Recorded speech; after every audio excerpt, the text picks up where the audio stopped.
Om Swastiastu, perkenalkan nama saya Agung Rabu Kespananja Kauningan, NIM saya 21055318081, program studi saya Teknik Mesin, kelas C, mata kuliah proses produksi, dan dosen pengampu Bapak Profesor Dr. Cokorda Gede Tirta Nindya. Sini saya akan melanjutkan tugas saya tentang casting proses atau proses produksi di bagian C, D, E, dan F. Yang pertama itu, apa yang dimaksud dengan expandable mold? Expandable mold atau cetakan non-permanen yaitu cetakan yang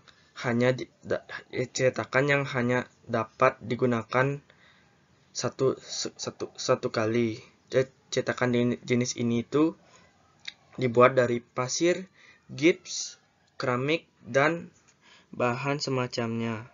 Dari sini, cetakan ini dari dasar ini dibuat dari pasir, kemudian dipakai dengan keramik dan bahan-bahan semacamnya yang ada di sini. Yaitu proses cetakan expandable. Proses cetakan expandable atau proses cetakan keramik ini memiliki kesamaan dengan pengecoran investasi, pengecoran cetakan pasir, dan pengecoran cetakan plester. Ini mirip dengan cetakan plester dan pengecoran cetakan pasir, di mana cetakan ini mulai dari 2 potong, mengatasi, dan seret itu digunakan.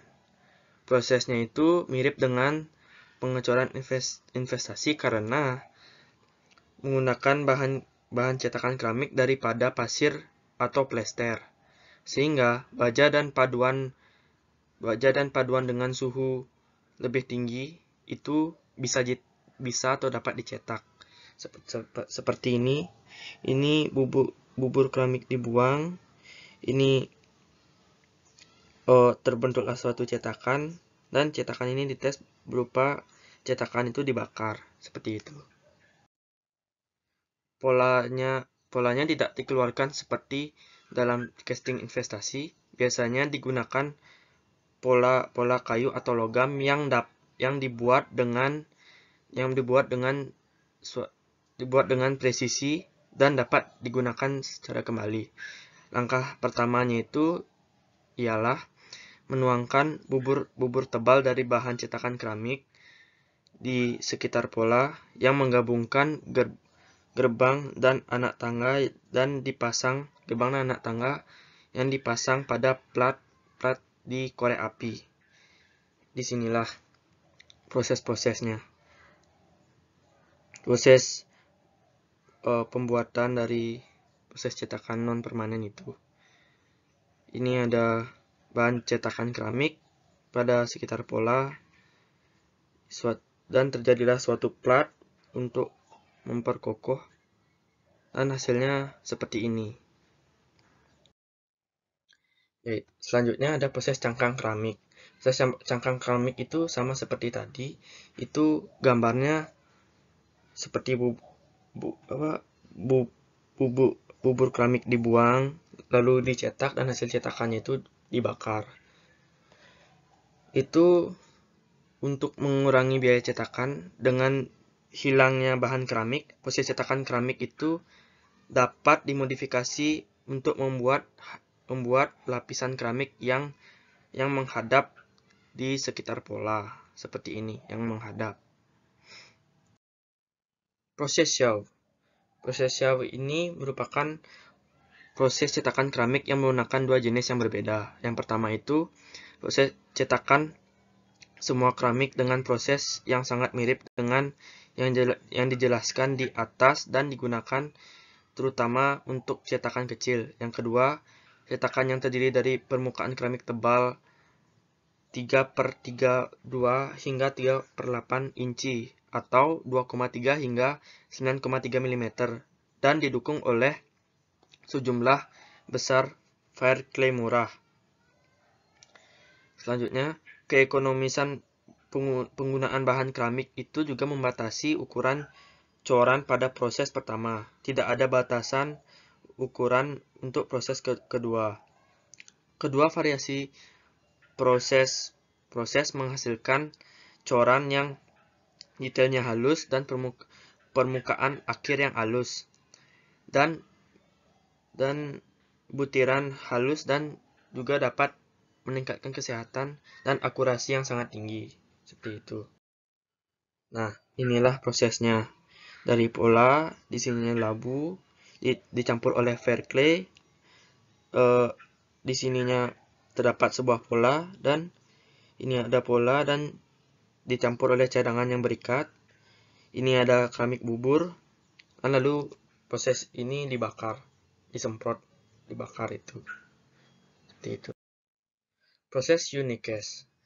Mirip dengan proses Yao, ini berbeda terutama dalam perawatan bahan keramik. Keramik baik dalam alternatif semua keramik dan menghadap keramik setelah menjadi gel terapi sebelum pengaturan selesai.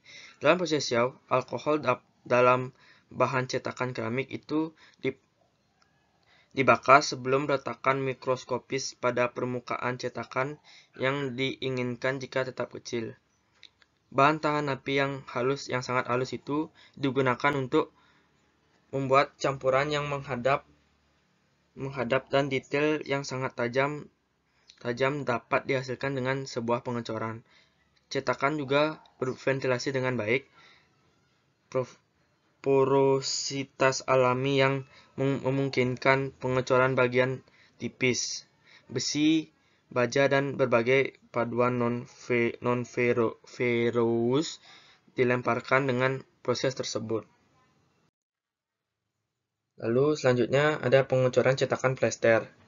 Pengecoran cetakan plester itu, proses ini juga sama seperti tadi, yaitu proses pengecoran cetakan pasir, kecuali bahwa cetakan dan inti terbuat dari jenis plester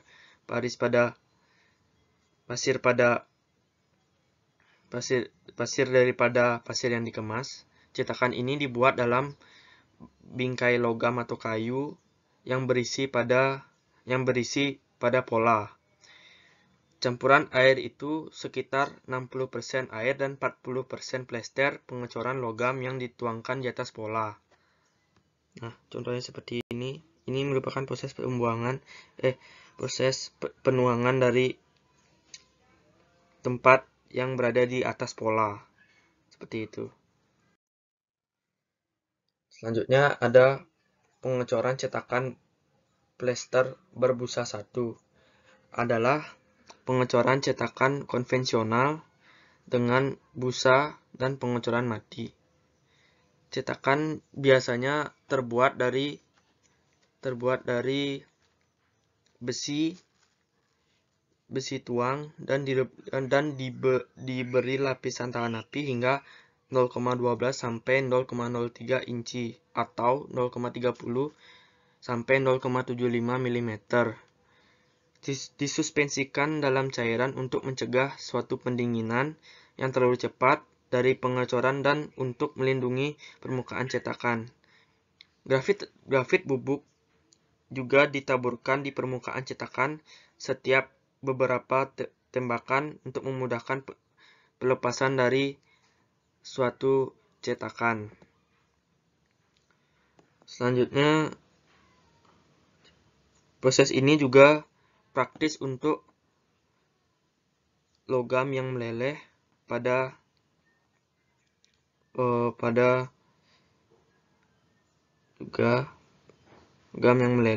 suhu yang lebih tinggi.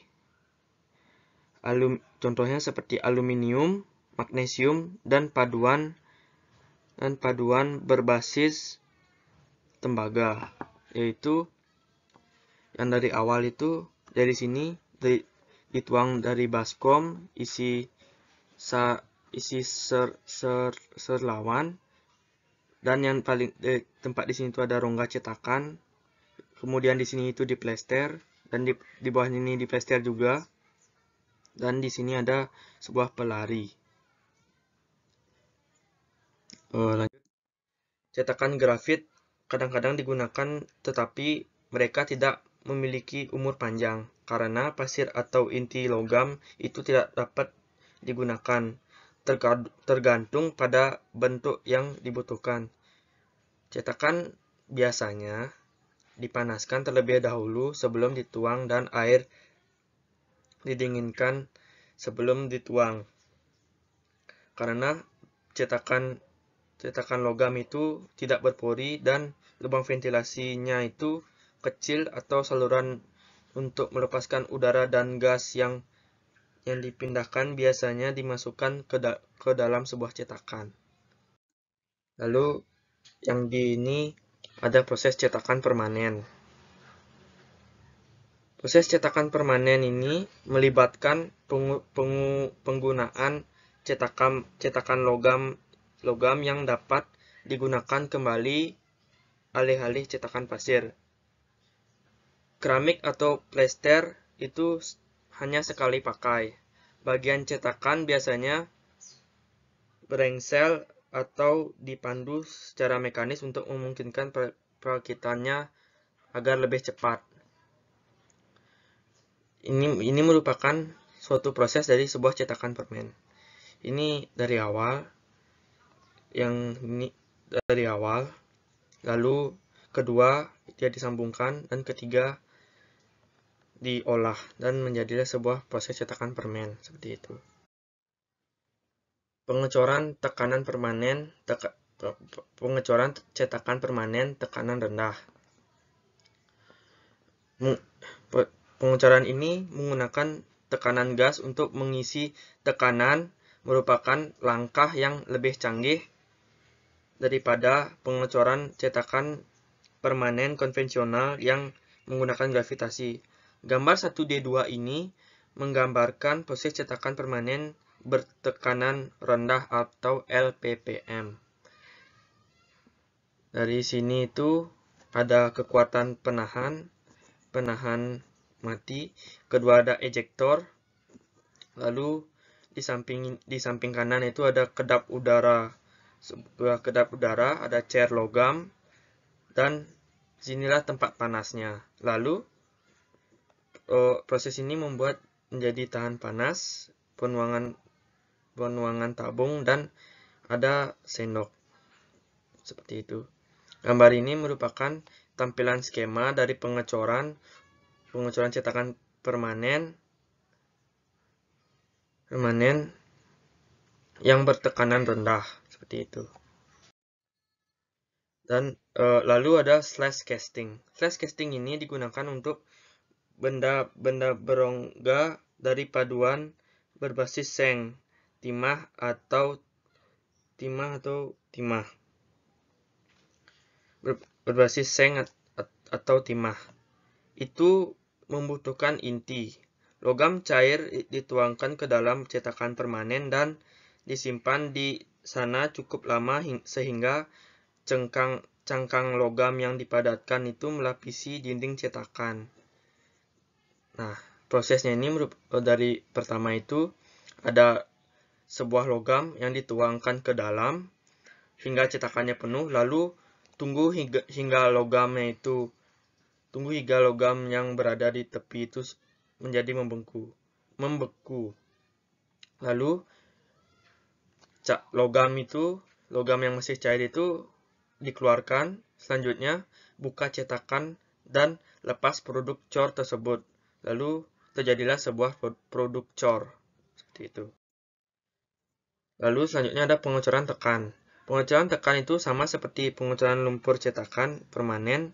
Sebagian diisi dengan sejumlah logam cair yang dapat diukur. Bagian inti yang pas dimasukkan ke dalam logam cair memindahkan dan memberi sebuah tekanan yang cukup untuk membuatnya mengalir ke sisa hingga cetakan. Proses ini juga digunakan untuk komponen yang serupa dengan yang dihasilkan oleh pengecoran lumpur, tetapi berbeda dalam rongga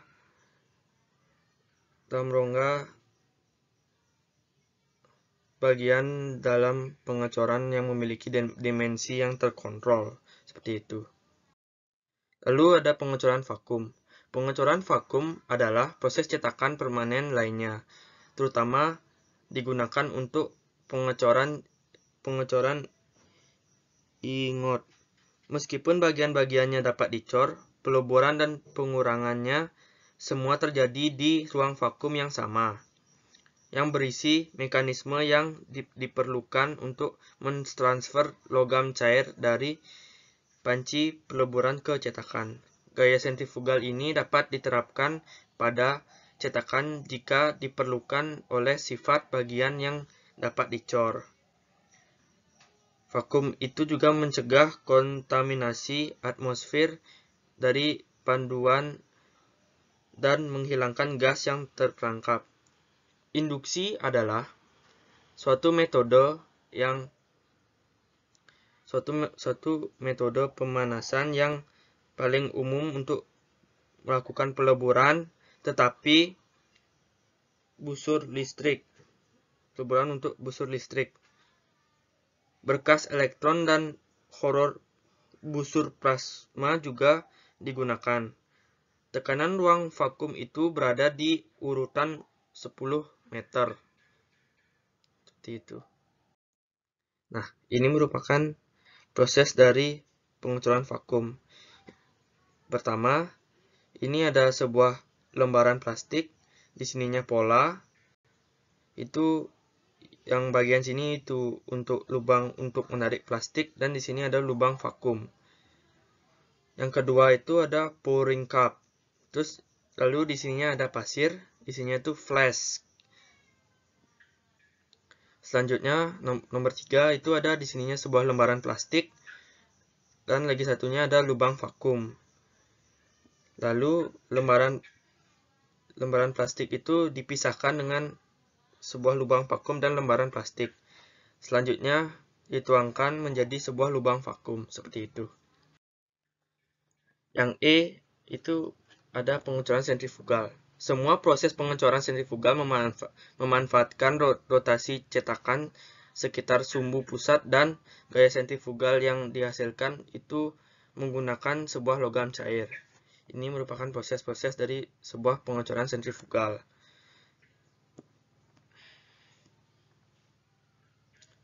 Gambar ini adalah tiga jenis coran sentrifugal. Seperti itu. Yang pertama ada pengecoran sentrifugal sejati.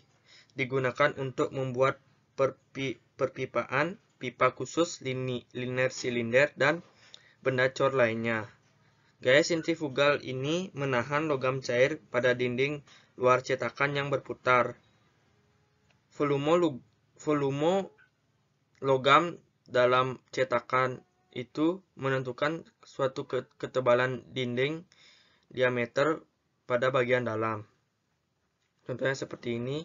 Ini ada mold, driver roller, end view, dan free roller.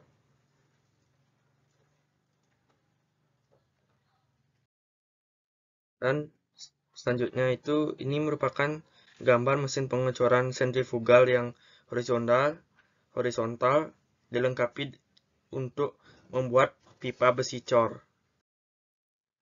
Selanjutnya ada pengecoran semi sentrifugal. Dalam proses ini, bagian yang memiliki bentuk simetris itu di sekitar sumbu tengah dilemparkan, termasuk pada gigi, nozzle, dan bagian serupa. Kecepatan rotasi cetakan kurang dari yang digunakan dalam pengecoran sentrifugal sejati. Beberapa cetakan itu dapat ditumpuk pada sumbu yang sama, dan semuanya diisi dari sumber pemasangan yang sama. Sebuah inti dapat digunakan untuk lubang tengah. Jika ada atau sariawan dapat ditinggalkan di tengah coran. Dalam kedua kasus itu, lubang dikerjakan untuk memberikan akurasi dan permukaan akhir yang diperlukan. Ini merupakan suatu gambar dari pengecoran semi sentrifugal. Ini ada cup, produktor, drag, dan ada flask. Seperti itu. Selanjutnya ada pengucuran sentrifugal. Proses ini digunakan untuk bagian yang lebih kecil dan rumit. Gaya sentrifugal memberikan tekanan yang memastikan pengisian rongga cetakan yang sangat lengkap. Cetakan terletak secara radial sekitar sariawan pusat atau river yang bertindak sebagai sumbu rotasi. Ini merupakan gambar-gambar dari pengucuran sentrifugal. Dari pertama ada cetakan, lalu ada sebuah roll penggerak digerakkan menjadi sebuah roll bebas. Lalu dicetak lagi dan diolah dengan pouring basin. Seperti itu. Yang F ada die casting. Die casting adalah proses pengecoran cetakan permanen di mana logam cair dipaksa ke dalam cetakan dengan kecepatan tinggi dan di bawah tekanan tinggi. Tekanan itu dapat dipertahankan sampai logam itu mengeras. Dan die casting itu berada dalam dua bagian dan sering memiliki inti samping jika bentuk bagian itu termasuk undercut. Gambaran itu seperti ini.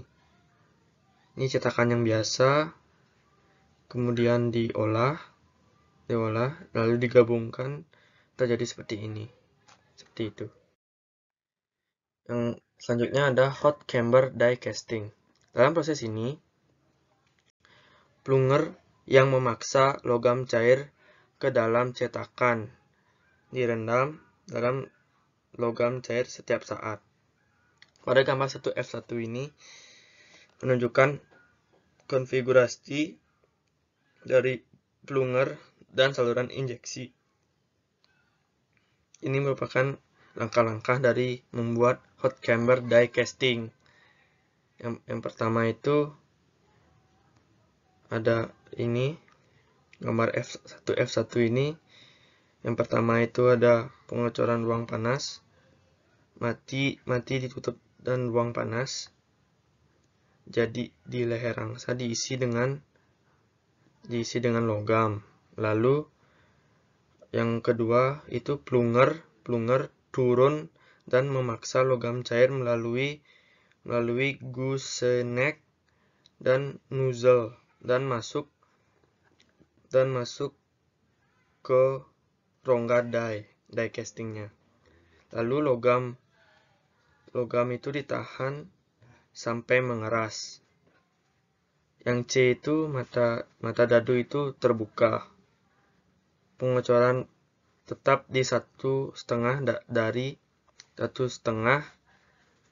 dari sebuah dadu.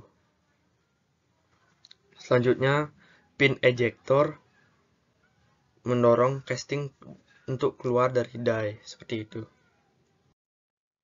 Gaya mekanis atau pneumatik untuk memindahkan logam cair ke dalam cetakan.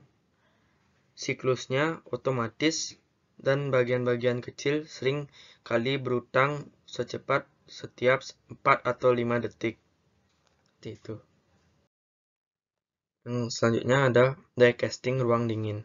Dalam proses ini, seperti yang diilustrasikan pada gambar logam cair, itu disenduk ke dalam silinder injeksi horizontal dari panci, terjadilah suatu peleburan atau penahan laju dan terpisah sehingga logam itu menyentuh dan mekanisme injeksi itu hanya bertahan selama bagian injeksi dari siklus.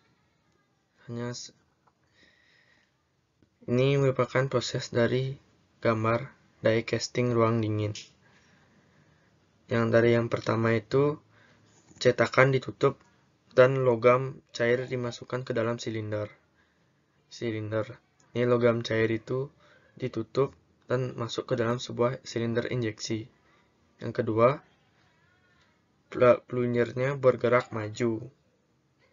Dan yang C itu, yang C itu cetakannya itu menjadi terbuka, dari tertutup menjadi terbuka. Dan yang D itu casting dikeluarkan dan terjadilah sebuah komponen mesin. Paparan komponen sistem ke logam cair, metode ruang dingin ini juga digunakan ketika paduan besi die-cast. Mesin ruang dingin ini memiliki konstruksi yang kokoh karena tekanan pengecoran itu yang lebih tinggi dibutuhkan dengan paduan yang disebutkan tadi. Benda kerja ini menjadi panas dan lebih mudah dicukur. Karena pemangkasan ini juga bisa menjadi sebuah operasi manual, tetapi produksinya tinggi, biasanya terlihat dengan die casting juga. Ini bisa membenarkan penggunaan perkakas khusus dan peralatan produksi seperti itu. Lalu ada trimming. Trimming ini merupakan bagian die-cast, biasanya mengikuti casting untuk menghilangkan flash, material overflow, gerbang, dan runner. Metode umum menggunakan proses hidrolik atau mekanis dan cetakan pemangkasan. Dibuat agar sesuai dengan bentuk garis bagian tersebut. Operasi ini dilakukan dengan segera setelah casting itu kerja menjadi panas dan lebih mudah dicukur, seperti itu. Lalu bagian terakhir ada impregnasi die casting. Ini merupakan operasi lain yang mungkin mengikuti die casting jika aplikasi produk itu membutuhkan tekanan yang lebih ketat. Die casting diresapi dengan bahan organik atau natrium silikat untuk mengisi pori-pori yang dapat mempengaruhi kemampuan bagian untuk menahan tekanan. Impregnasi ini merupakan proses yang melibatkan langkah-langkah berikut: pembersihan, penempatan benda kerja di ruang vakum yang sesuai, menggambar ruang hampa udara, pengenalan sealan ke ruang, tekanan di dalam ruang itu bisa mendorong sealan ke dalam pori-pori yang ada pada benda kerja. Dan yang terakhir bisa melakukan penghapusan coran dari sebuah ruang, seperti itu. Dan sekian, terima kasih. Om Santi Santi Santi Om.